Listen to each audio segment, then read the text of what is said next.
ভূতবাগানের কথামালায় আজ শুনবেন শ্যামলী বসু রচিত গল্প হইচির গল্প। অনেক অনেক দিন আগেকার কথা। জাপানের হনসু দ্বীপের দক্ষিণ পশ্চিম প্রান্তের ছোট্ট শহর শিমোনোসেকির আমিদাজি, সেখানকার মন্দিরে থাকত হইচি। বেচারা হইচি জন্ম থেকেই সে অন্ধ, চোখে দেখতে পায় না, কিন্তু তার গলায় ছিল সুর। বড় মিঠে গলা ছিল তার। তারের বিওয়া যন্ত্র বানিয়ে সে যখন গান করত, লোকে সব কাজ ফেলে অবাক হয়ে তার গান শুনত। আমিদাজি মন্দিরের প্রধান পূজারীর দয়ায় হেইচি মন্দিরে আশ্রয় পেয়েছিল। আমিদাজি মন্দিরের একটা ইতিহাস আছে। হনসু আর কিউশু দ্বীপের মাঝে শিমোনোসেকি প্রণালী। এইখানে একবার ক্ষমতার অধিকার নিয়ে জোর লড়াই হয়েছিল টাইরা আর মিসাকোটা গোষ্ঠীর লোকেদের মধ্যে। সেই যুদ্ধ জাপানের লোককথায় দানৌরার যুদ্ধ নামে খ্যাত হয়ে আছে। দানৌরার নৌযুদ্ধে টাইরা গোষ্ঠীর লোকেরা শোচনীয়ভাবে পরাজিত হয়। শত্রুর হাতে বন্দী হওয়ার চাইতে মরা ভালো, এই কথা ভেবে টাইরা গোষ্ঠীর বীরেরা তাদের শিশু সম্রাট আন্টোকুকে কোলে নিয়ে জলে ঝাঁপিয়ে পড়ে আত্মহত্যা করে সম্রাটের মা আর ঠাকুমাও। অপমৃত্যুর ফলে তাদের আত্মা শান্তি পায়নি। শিমোনোসেকি প্রণালীতে তাদের অতৃপ্ত আত্মা নানা রকম ভৌতিক উপদ্রব করে বেড়াত। তাই তাদের আত্মার তৃপ্তির জন্য নগরে গড়ে উঠল বিরাট আমিদাজি মন্দির। মন্দিরের কাছে একটি সমাধিক্ষেত্র তৈরি করে সেখানে টাইরা যোদ্ধা আর রাজপরিবারের সকলের নামে স্মারকস্তম্ভ তৈরি করা হলো। দানৌরার যুদ্ধে টাইরাদের বীরত্ব ও শোচনীয় পরাজয়ের কথা নিয়ে গান বেঁধেছিল হনসুর চারণ কবিরা। তবে আমিদাজি মন্দিরের অন্ধ গায়ক হইচি এ ঘটনা নিয়ে সব চাইতে ভালো গান গাইত। জাপানের চারপাশ থেকে যেসব লোক আসতো মন্দিরে আর সমাধিক্ষেত্র দেখতে, তারা হেইচির চারণ গান শুনত, শুনে খুব প্রশংসা করে যেত। হইচির দিনগুলো এমন করেই কেটে যাচ্ছিল। বিকেল হলে সে তার বিওয়া যন্ত্রটি হাতে করে এসে বসত মন্দিরের চাতালে, আপন মনে গান করে যেত। একদিন সন্ধ্যার সময় মন্দিরের চাতালে বসে গুনগুন করে গান গাইছিল হইচি। সেদিন মন্দিরের প্রধান পূজারী কি একটা জরুরি কাজে বাইরে গেছেন। অন্য পূজারীরা যে যার কাজে ব্যস্ত। এমন সময় হইচির কাছে এসে দাঁড়ালো এক আগন্তুক।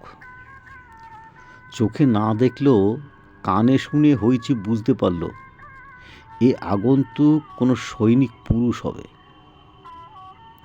কারণ বর্ম আর তলোয়ারের ঝনঝন শব্দ তার কানে গেছে।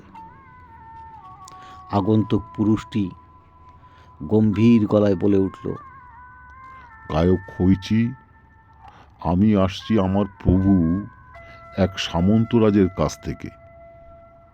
দানবরার যুদ্ধের উপরে গাওয়া তোমার গানের সুখ্যাতি তার কানে গেছে। আমার প্রভু এসেছেন এই অঞ্চলে দানবরার যুদ্ধ যেখানে ঘটেছিল নিজের চোখে সেই জায়গাটা দেখবেন বলে। তোমার গানও শুনতে চান তিনি। তুমি আমার সঙ্গে চলো তার কাছে। তার গানের খ্যাতি রাজরাজার কানেও উঠে গেছে জেনে খুবই খুশি হলো হইচি।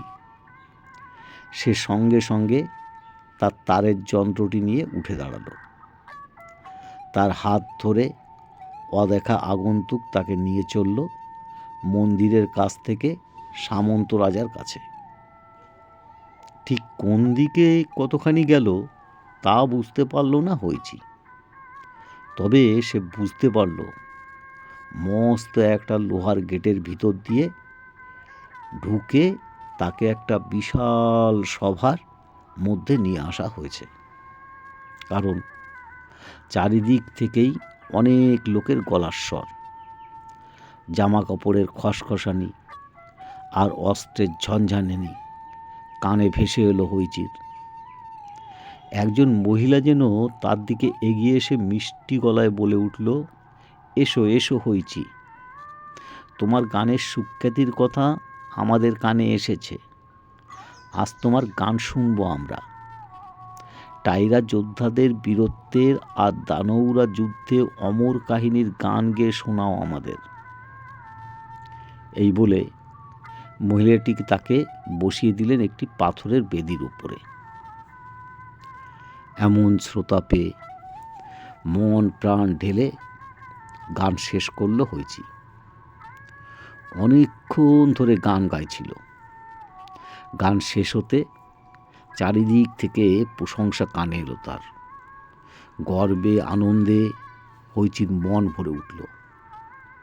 সেই মহিলাটিও মধুর গলায় বলে উঠল, হয়েছি, তোমার গান শুনে আমরা খুব খুশি হয়েছি। আমাদের রাজাও অত্যন্ত সন্তুষ্ট হয়েছেন।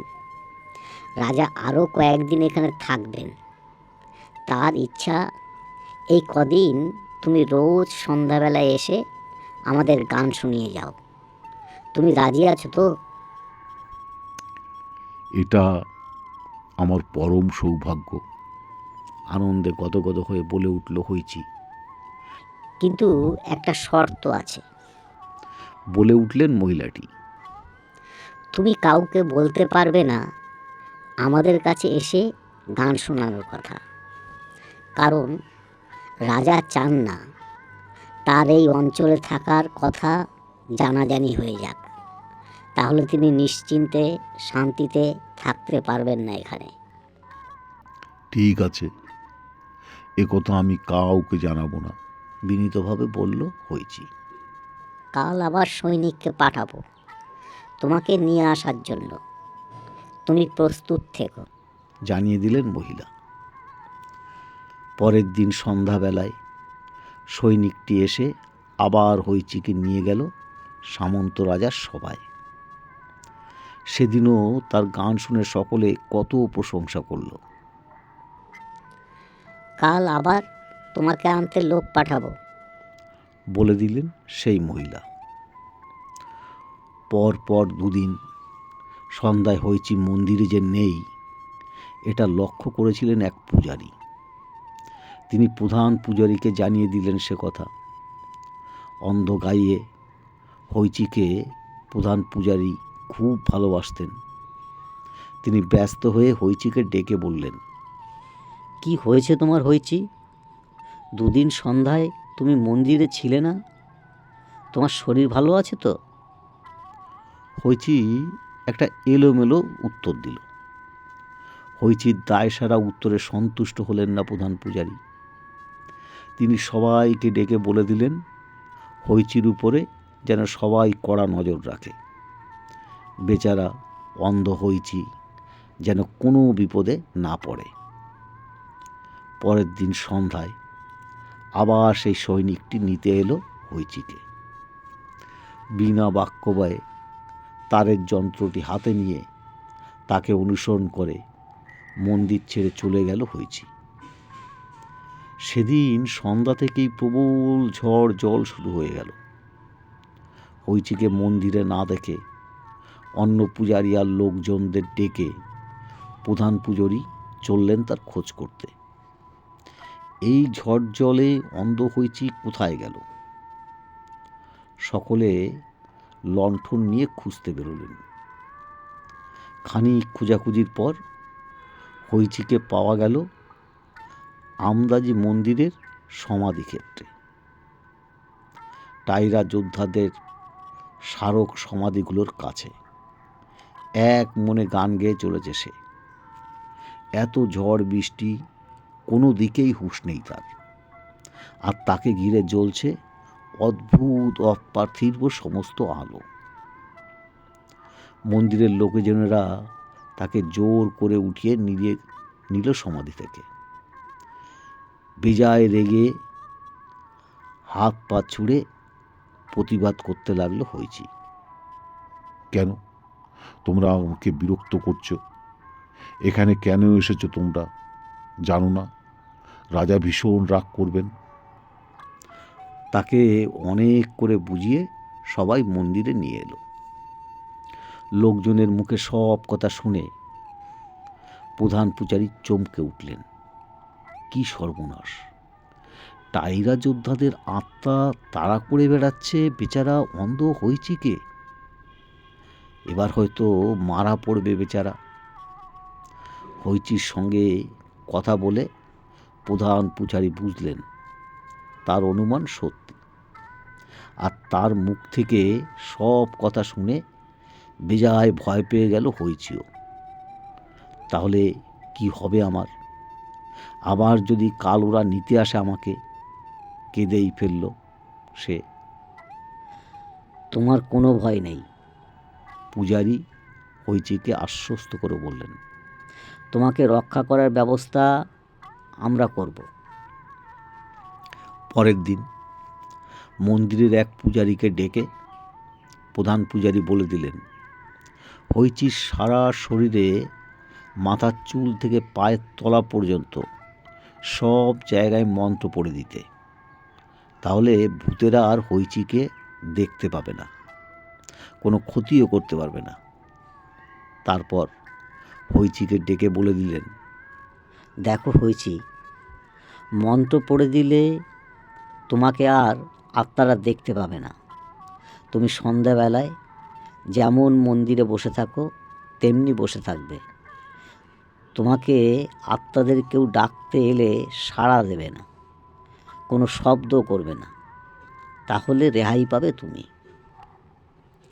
হইচির সারা শরীরে মন্ত্র পড়ে দিলেন এক পূজারী। তারপর তারের যন্ত্রটা হাতে নিয়ে হইচি বসে রইল মন্দিরের চাতালে। সন্ধ্যাবেলায় তার কানে এলো সেই ভুতুড়ে সৈনিকের পায়ের শব্দ। হইচি শুনতে পেল তার নাম ধরে সে ডাকছে। হইচি, কোথায় গেলে তুমি? ভয়ে আড়ষ্ট হয়ে বসে রইল হইচি, সারা শব্দ দিল না। বার কয়েক ডাকাডাকি করে যখন কোনো সাড়া মিলল না, তখন সেই সৈনিকের আত্মা রেগে গিয়ে বলে উঠল, হইচিকে দেখতে পাচ্ছি না, কেবল তার তারের যন্ত্রটা পড়ে আছে দেখতে পাচ্ছি। আর দেখতে পাচ্ছি হাওয়ার মধ্যে ভাসছে হইচির দুটো কান। তাহলে ওই কান দুটোই আমি আমার পৌর কাছে নিয়ে যাই। আমি যে হইচিকে ডাকতে এসেছিলাম এটাই হবে তার প্রমাণ। এই কথা বলে সৈনিকের আত্মা হইচির কান দুটো কেটে নিয়ে চলে গেল। বেচারা অন্ধ গাইয়ে সব যন্ত্রণা মুখ বুজে সহ্য করল। ভয়ে কোনো শব্দ বেরোল না মুখ দিয়ে। শেষে কান কাটার যন্ত্রণায় অস্থির হয়ে অজ্ঞান হয়ে পড়ে গেল মন্দিরের চাতালে। মন্দিরের পূজারী আর লোকজনরা এসে দেখতে পেল হইচি জ্ঞান হারিয়ে পড়ে আছে মন্দিরের চাতালে। রক্তে ভেসে যাচ্ছে তার মুখ, তার দুই কানই কেটে নিয়ে গেছে যেন কেউ। প্রধান পূজারী খুব বকলেন সেই পূজারীকে, যাকে তিনি হইচির শরীরে মন্ত্র পড়ে দিতে বলেছিলেন। সেই পূজারী হইচির সারা শরীরে মন্ত্র পড়ে দিলেও দুটি কান মন্ত্র পড়তে ভুলে গিয়েছিলেন। তাই সৈনিকের আত্মা কেবল হইচির কান দুটোই দেখতে পেয়েছিল। পূজারীর গাফিলতির জন্য কান দুটি হারালো বেচারা হইচি। অনেক সেবাযন্ত্রের পর হইচি সুস্থ হয়ে উঠল, তার ক্ষতও শুকিয়ে গেল। কিন্তু সেই থেকে লোকে আড়াল থেকে তাকে ডাকতো কান কাটা হইচি।